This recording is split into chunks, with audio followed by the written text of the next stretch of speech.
Hey guys, so it's been a couple of months since my first video, and that was when I really started out. But after I've been giving this game, just a little bit of time, I wanted to also show how I've progressed in a way, and just as a purely free to play player, as in I still haven't put in any real money into this game. So I recently got a duplicate of Esperanza or a dupe, and that's really been helping me upgrade my hidden skills or hidden talents with her. So, which is really neat. But I'll cover Esperanza when I actually get into the game. I've just also wanted to show you guys what I've been getting from the spirit summons. Just pretty much the past few days because it's only now that I'm on break because I'm a college student that I've been putting a lot more time into this game. So it's either I got lucky with the summons or they're able to really provide good drops because I put these specific heroes on my list. But I didn't expect them to get them so quickly, so I'm just really grateful. So again, as now that we're in game, this my progress is really just coming from somebody who's just probably put in like just a couple of minutes, maybe like an hour, just every now and then, just so I can gain resources, money, the exp fairies, runes, what have you. I've just been doing that, and because of what I've been getting in the mail, like the free summons and all of that, and free summons also for the artifact cards, I've been able to build this kind of roster. And I'll just explain to you why basically I've chosen to keep these heroes. They're not a lot because I'm usually just either promoting the 3 stars and the 4 stars into fives, and just basically focusing on just a few characters or a few heroes at the moment. Because as a free to play player, I realized that it's a really grindy game. It's difficult to really just get resources if you're gonna try and level up and upgrade the runes of every single one that you have. So I really had to just choose a few. But I chose just basically like a couple per element. So it's like right now I'm currently trying to get one tank, fighter, support, wizard, and archer for every element because I know that I'll be needing that for the other types of game modes that are outside the campaign. So I've just gotten lucky with summons, really. I haven't paid for anything. These are my characters right now. I've made some interesting choices, as you can see. Um, Again, most of these are, generally recommended for, both PvE and PvP modes. Mostly have Gabriel and Titania, for PvP, even though I'm not really into PvP, but it's something that I'll look into probably in the future. So again, the interesting choices that I want to talk to you about are, of course, Erebus, Hotaru, even like Erd also, Daphne as well. It's like why did I choose to keep these heroes basically when they're not very high on the tier lists? And it's one thing I've learned from this game is that while yes, there are really recommended heroes, you can basically just mix and match many combinations as you like. It's really just a matter of how well your heroes work together while they're in a team and whether they're capable of doing so many different things, whether it be stunning, buffs, debuffs, continuous damage, that sort of thing. So, um, again, I just recently got freed Titanos and Nixia. So I've just been looking into them, but I'd also like to go into my hero storage.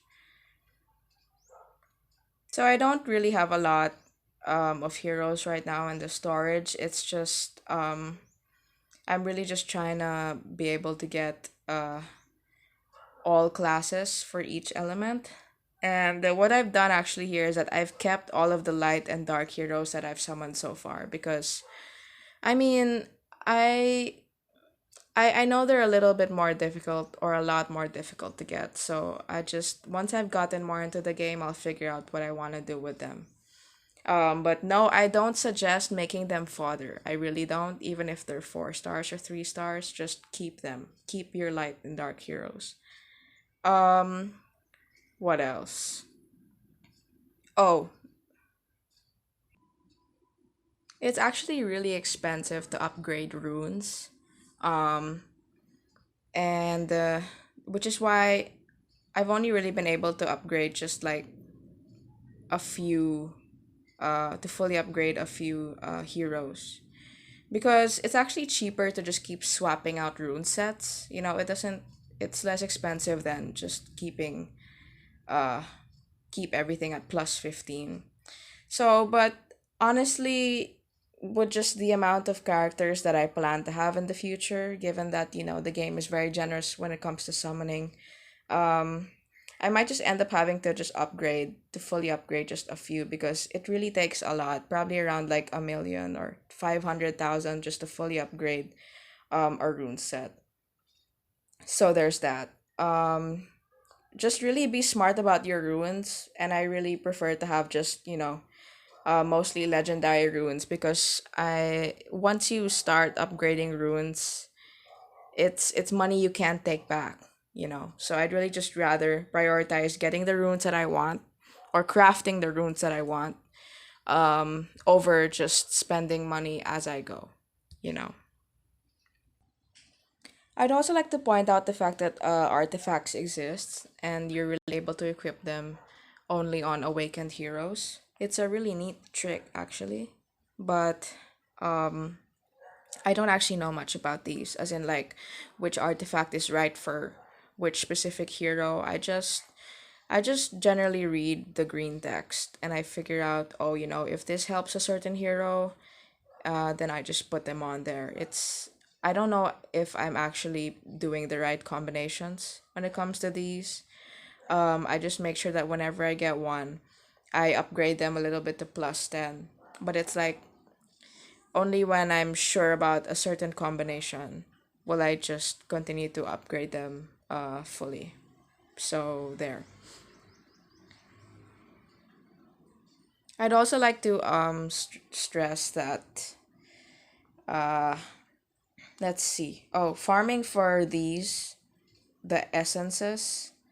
These will really help when it comes to, hidden skills, hidden talents. That's also something that I've been prioritizing a lot lately. Um and also I'd like to highlight these Dark Awakening special packs. They may not look like much when they pop up, but just I these packs have a lot of worth and usually they're around like 250 gems. And I'd really rather spend my gems on things like these rather than, just summoning for heroes because I know that these will actually help me in the future, especially when I'm lacking resources. I've also unlocked all the slots in this shop because I buy what's in it occasionally, particularly if there are any legendary runes.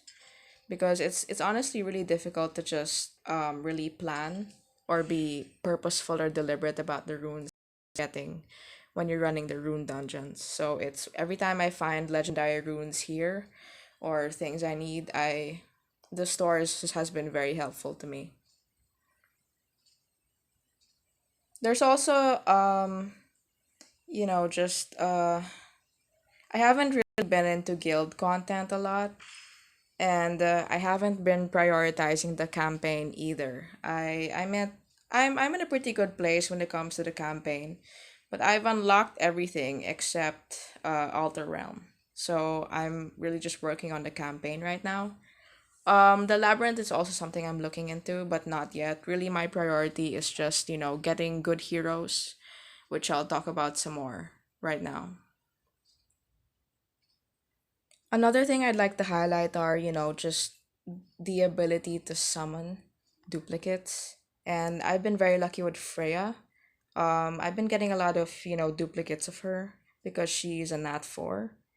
I was also getting a lot of duplicates of Erebus early on, duplicates of Valkyrie. That's why I've awakened Valkyrie. And also because she has a leader skill.